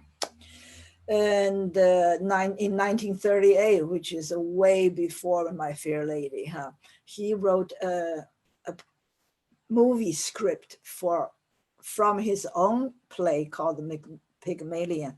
And this movie script is also called the Pygmalion, and it was made into a movie. And because of that movie, he won an Academy Award for his script of that movie. So there's a movie called Pygmalion, which is not a musical, and it was not American or Hollywood movie. It was an English production, and he gave that or he sold that right to that play to an English person who made movies and who was not famous. He loves the stage, and he wrote so many stage plays, but he never wanted to have anything to do with Hollywood or American movies. So in 1938, he wrote the script for the movie to be made into an English movie, and that won him Academy Award. That made him furious. He said, it's such an insult to win an Academy Award, because he was such a high-class literary person, and he thinks it's hugely below him to be winning an Academy Award. On the other hand, the Academy Award was so happy to be able to give such a world-famous honorary person their award. So there's a huge conflict. And at that time, or even many years later, he was the only person who ever won an Academy Award and a Nobel Prize in Literature for many, many years, until Bob Dylan came along. Bob Dylan won an Oscar first for a song he wrote in the movie, and later, recently, he won a Nobel Prize in Literature. These are the only two people who won two things. So he considered, George Bernard Shaw considered it a huge insult for him to win this Academy Award. And according to a movie critic, Pygmalion was spoken of as having lifted movie making from illiteracy to literacy. 自从 George Bernard Shaw won an Academy Award, the movie making 就变成本来是 illiteracy 就变成 literacy 了。现在连做电影都是很高级的文学艺术 ，just because of Shaw, because of Shaw. So we compare these two people, Bernard Shaw and Bob Dylan, who won Nobel Prize and Oscar in different years. And here's a picture of George Bernard Shaw. He was in China, and he went to Song Qingling's home, and they had a party. The person in the middle was Song Qingling. Song Qingling 就是国父的太太哈，孙中山的太太叫宋庆龄 ，and 蒋中正的太太就叫宋美龄哈。And they had a different sister, Song Ailing, who married 也不是宋子文是他们的兄弟哈。Who married 一时说不出来叫什么名字，孔祥熙，孔祥熙没错啊。所以when George Bernard Shaw in very I was going to say very late, but still he was in his 70s probably. Here is an American writer, I believe, Agnes Medley, And here is another American person, Harold Isaacson. Here we have 蔡元培是吧 in the middle. And here we have 鲁迅。林语堂 ，OK， this is 林语堂在过去我现在看不见的这个人是鲁迅他都在这个照片里面。So this is a picture taken in 1933， 在宋庆龄的家里。Okay, so where did the story Pygmalion came from? It was from a book called Metamorphosis. Metamorphosis is clearly a Greek word. You have meta in the front and the morphosis in the back. Meta 呢，就是我们说 metabolism, metabolism, OK， 我们说这个新陈代谢这个字叫做 metabolism 那我们说这个哲学呢，可以叫做 metaphysics。这两个字连这个字都是加了一个 meta 的头那这个 morphosis 呢，就是形状的改变。我们现在可以说 morph， 就是说从这个变成那个，就是说它 morphed into something else。那 metamorphosis 就是这个 Ovid 这个人他的名字叫做奥维德 ，Ovid 这个人他是第1世纪的一个诗人First century during the time of Emperor Augustus， 我们叫做 Augustus， 他原来的名字叫做 Olympus，anyway， 他的妹妹叫做 Olympia。I'm sorry， 叫做 Octavius，OK， 他的名字叫 Octavius 后来他当了皇帝，就是 Caesar 过去以后。他做皇帝的时候就叫做 Augustus， 他的绰号叫做 Augustus， 就是一个 dictator 的意思。可是他以后大家就叫他 Augustus the Great， 而没有人再叫他刚刚我说叫什么名字 Octavia。Anyway， 他那个时候 Caesar was assassinated by Brutus， 你知道 Caesar 他们本来是一个 republic，Caesar wanted to change the republic into a dictatorship. He wanted to be the dictator, the emperor. So Brutus 是一个 idealistic senator， 他就拿着 using a dagger and killed Caesar in the Senate. Okay, but he did not. I mean, Brutus did not want to be a president or to be the ruler or to be an emperor. He did not do anything but let the other two powerful people try to fight each other to grab the emperor, the seat of the emperor. Who are the two people fighting to gain the crown after Caesar? One is Octavius, and the other is Mark Antony。Mark Antony 后来就因为他爱上了这个 Cleopatra。So he and Cleopatra, after Caesar's death, they went to Egypt, Alexandria, and they lost the battle, and they killed themselves.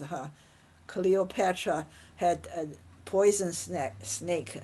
那个 snake 咬了这个 Cleopatra, and she died. And Mark Antony lost the battles, and he killed himself too. So the new emperor 就是 Ovid 的这个皇帝叫做 Augustus 我们英文 would say August， 现在我们的8月叫做 August because that's the month when Augustus was born 他的生日是8月生的。那 Julius Caesar 是7月生的，所以7月就叫做 July， 是 named after Julius. And this Ovid 呢，他就是 Emperor Augustus 时代的一个伟大的诗人 ，very very popular, and his most famous collection of poem is called Metamorphosis。中文我们叫做睡变，大概是念睡吧。就是 if there's a caterpillar who made a cocoon and stay inside as a chrysalis, and then he break out the cocoon and become a butterfly. That is the metamorphosis we're talking about. To change from a caterpillar, 就是一个毛虫, and eventually becomes a butterfly. It's a huge change of form. This is called metamorphosis. And this Ovid, he wrote 250 stories taken from Greek mythology and other sources, and one of them is Pygmalion. It is all about some person or something changing into a different form. So all the stories, 250 stories of them, all in the form of a poem. 是个诗集，而不是一个故事集哈。这个集里面每一个主角都是 going through a huge change from one thing to another.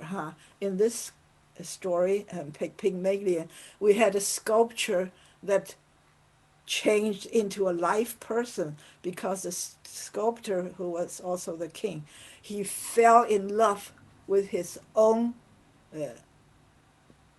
art project. He made this statue of a beautiful lady, and he fell in love with this lady.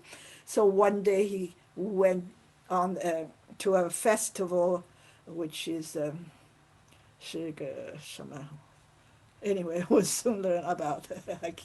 I kept forgetting. Okay, he went to the festival and he prayed to Aphrodite.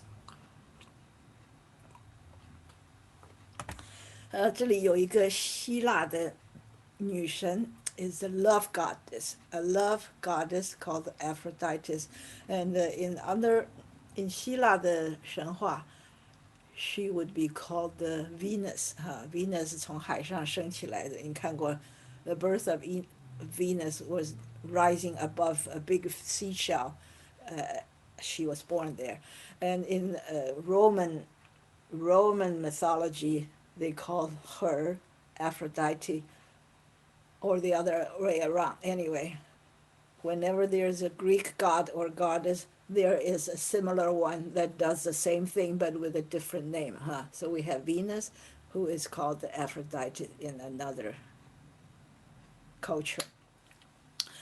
So here we have this Pygmalion, who is a sculptor, and he fell in love with a statue.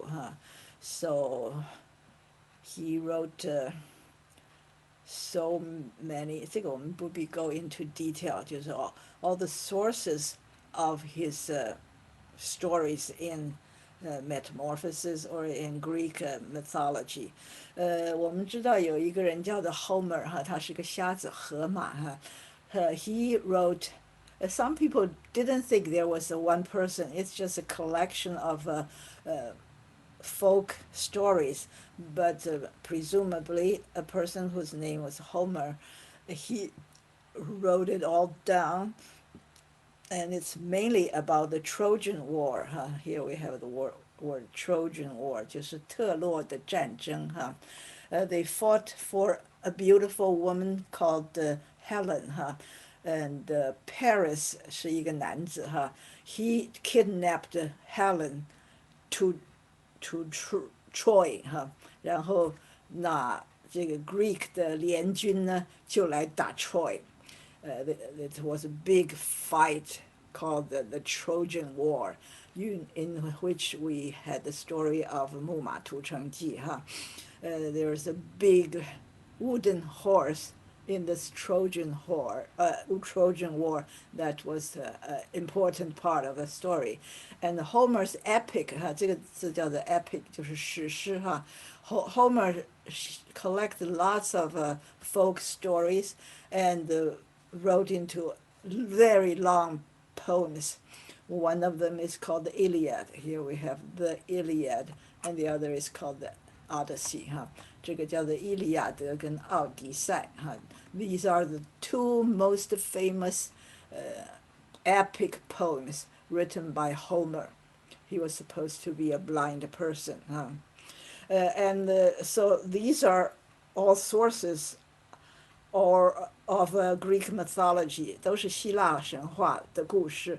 可是 on the other hand, all the stories in it many of the stories came from 希腊神话. 希腊神话 has a very long story, a long history, and it keeps evolving. So you would have a god with this kind of love affairs, and then there's son and daughter, and go on for many generations. These are all part of the Greek mythology, and sometimes it does not stay the same. Every person who tells another person would make some changes, and after hundreds of years, the story would be changed from time to time, many times over. But if you want to read Greek mythology, Homer's epic poems were a major part of it.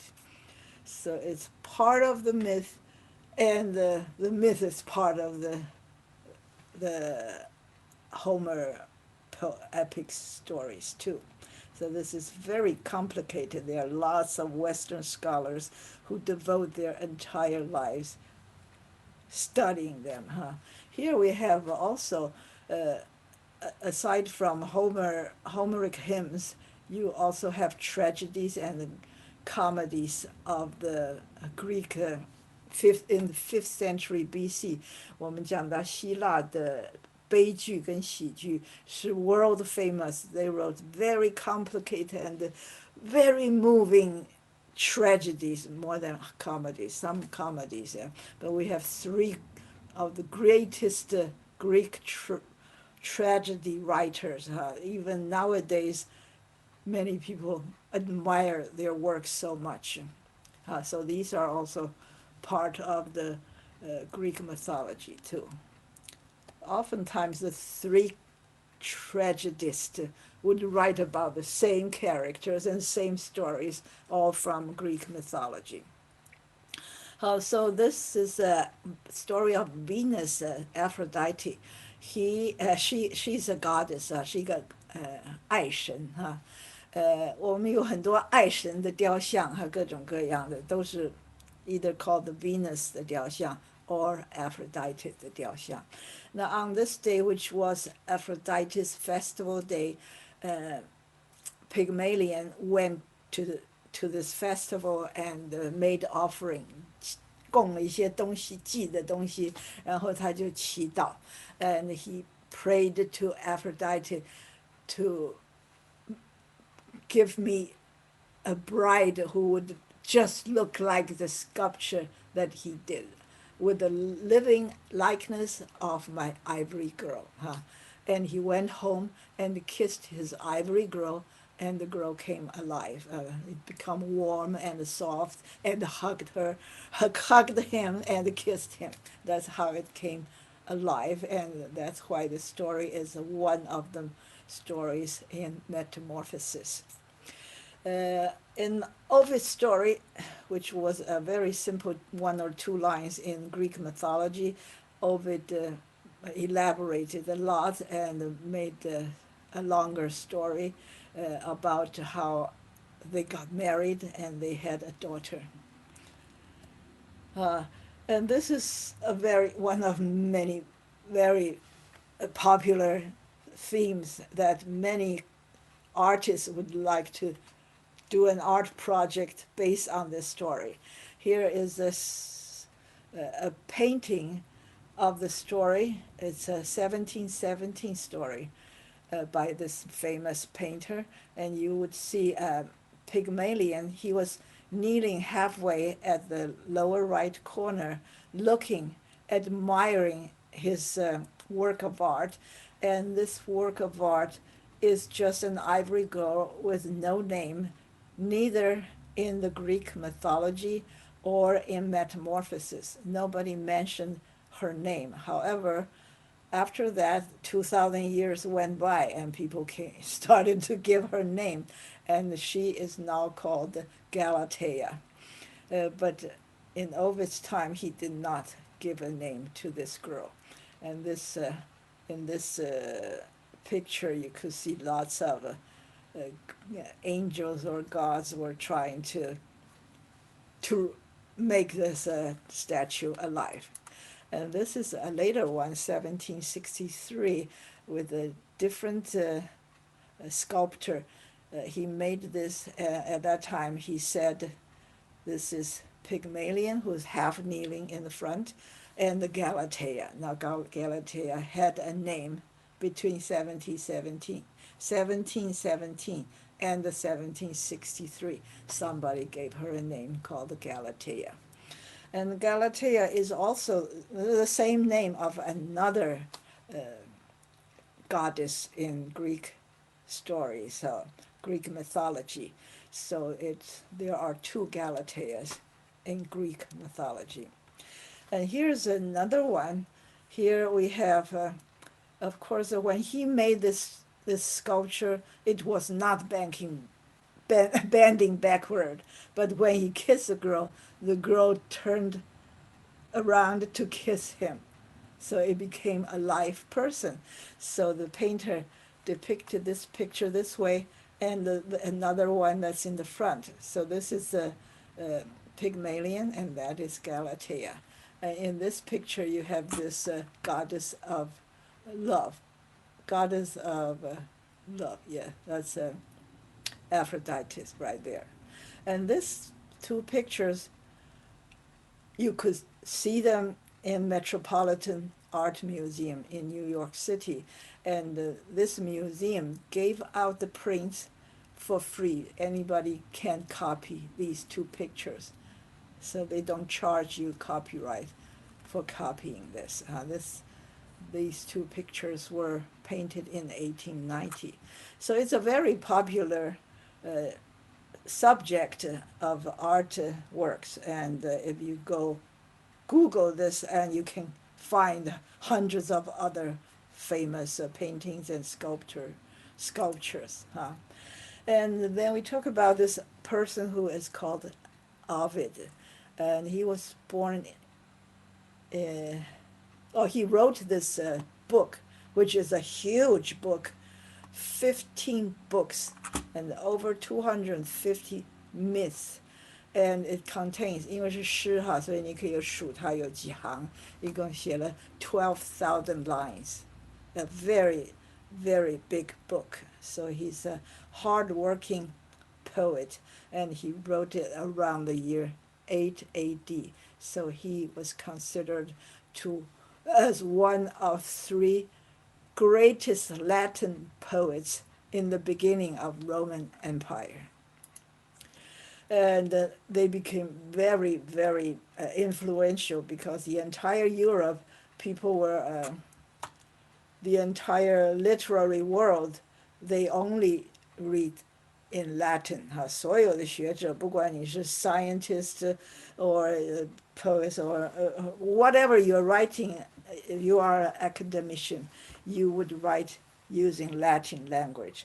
So the Latin writers were very influential. All the Renaissance people 就是文艺复兴时代的这些 writers， 他们都是用拉丁文来写的For example, Dante 就是但丁 Dante Alighieri， 是他的姓叫做 Alighieri，but most people 像我们中文翻译只翻译但丁就知道他是谁了very few Chinese knew that his last name is Alighieri.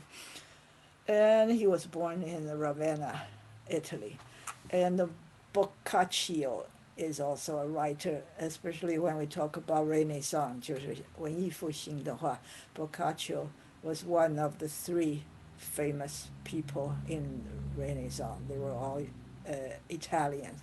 Boccaccio's famous book is called the Decameron, 叫做十日谈薄伽丘的十日谈，前面就是 deca， 这个 deca 的头就是十的意思我们说一个 decade 就是10年，那Decameron 就是他的这个故事，叫做十日谈。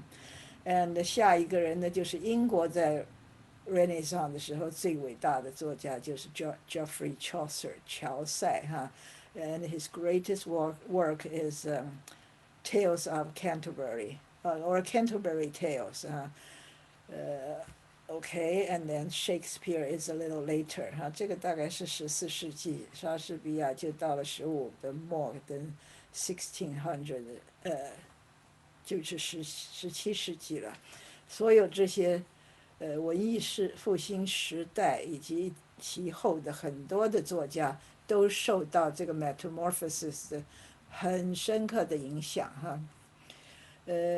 continue to inspire people, and 他的故事就从上帝创造天地一直到凯撒 Julius Caesar， 整个就好像司马迁写史记的时候，他也是从女娲补天什么盘古开天地开始，一直写到他的汉武帝为止。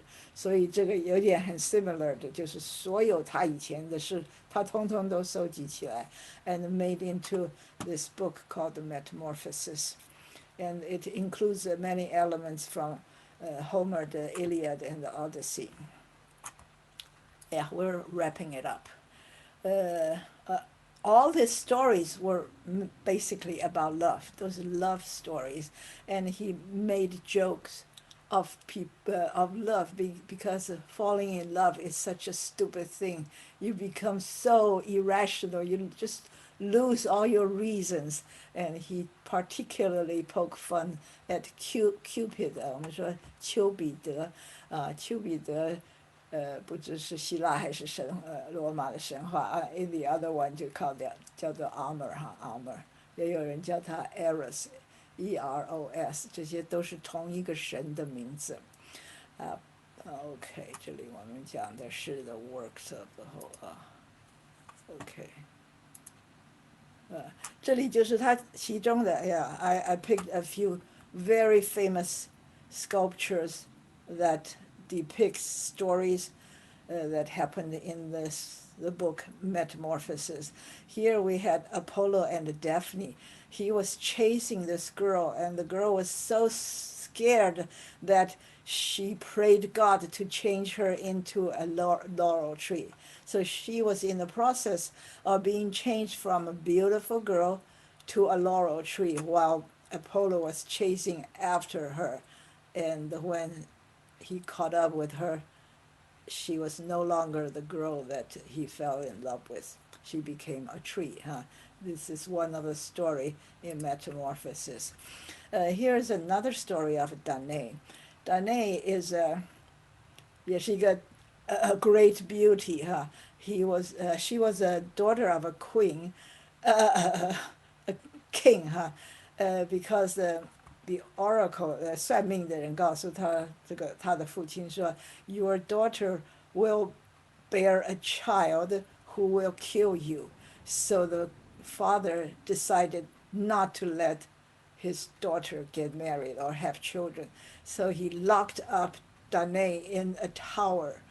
And every night the god, the 天帝叫做 Zeus, Zeus 或者叫做 Jupiter, 就是 as I mentioned, all the myths, Greek myths, each god has many names because they were also in Roman myth.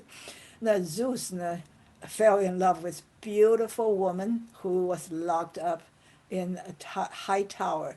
So Zeus appeared to her as in the form of a golden rain, 就像金雨一样这样洒下来，然后就变成了一个人，其实就是一个神了。那这个famous painting was made by Titian. Titian was one of the very early Renaissance painter. He was earlier than Da Vinci, Raphael, and Michelangelo.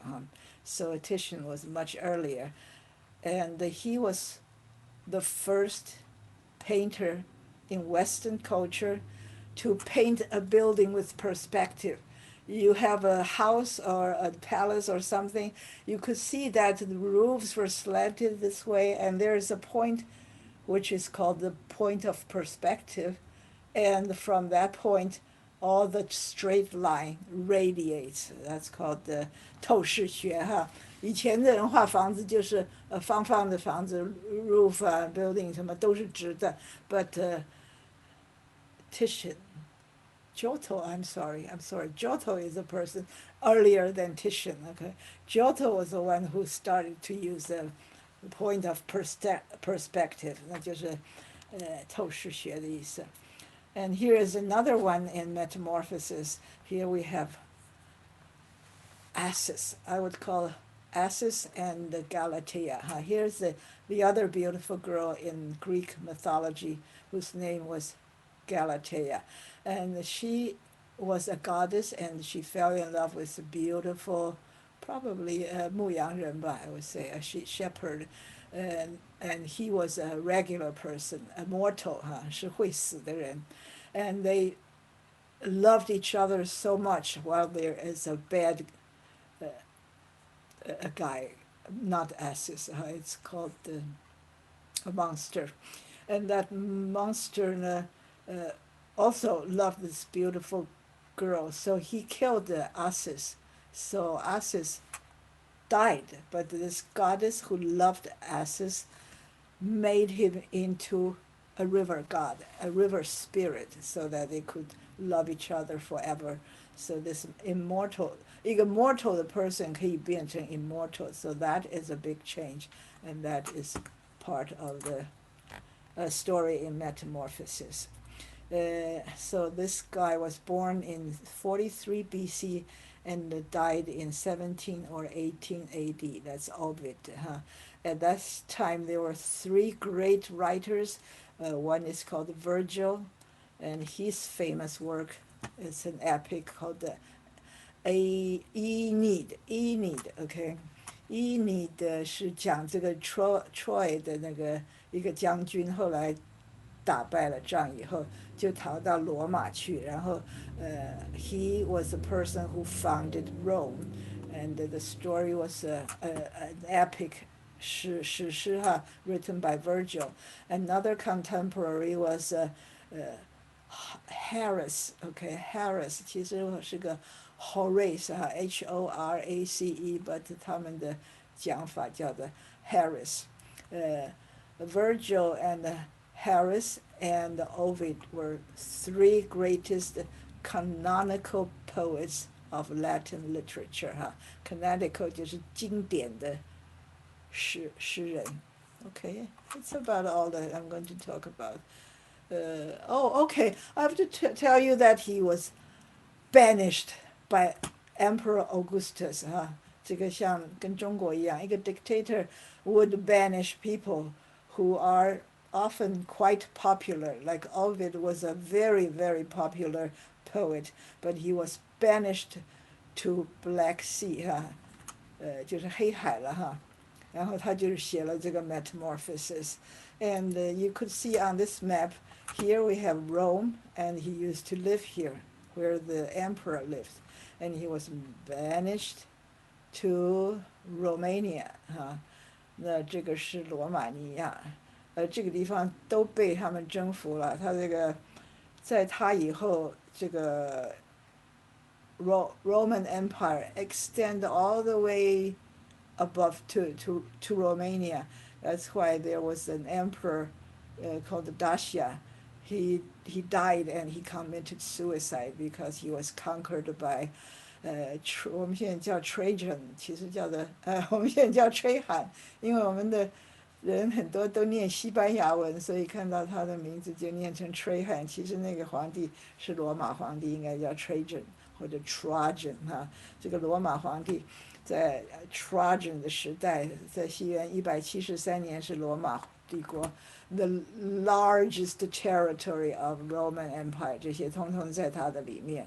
而 Ovid was banished to live here in this town we now called Constantia, but at that time it was not called Constantia. Here's a map of the Roman Empire. We may come back to this map from time to time because Roman Empire is really an important part of history.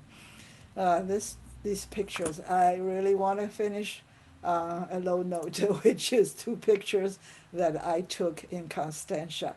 These two pictures are statue, full-person statue of Ovid in front of the museum, archaeological museum in Constantia. And this is archaeology. This is a better picture from this angle. And everyone else in Italy would call him Publius Ovidius Naso.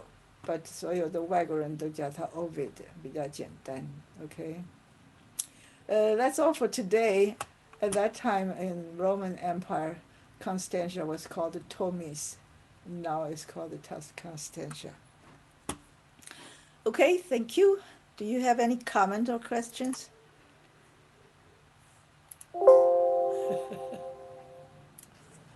Thank you 谢 very 老 much. 师， Oh, nah, you're welcome. 谢谢老师。 Uh-huh. Thanks, Joe. Thank you. Oh, you're welcome. Thank you.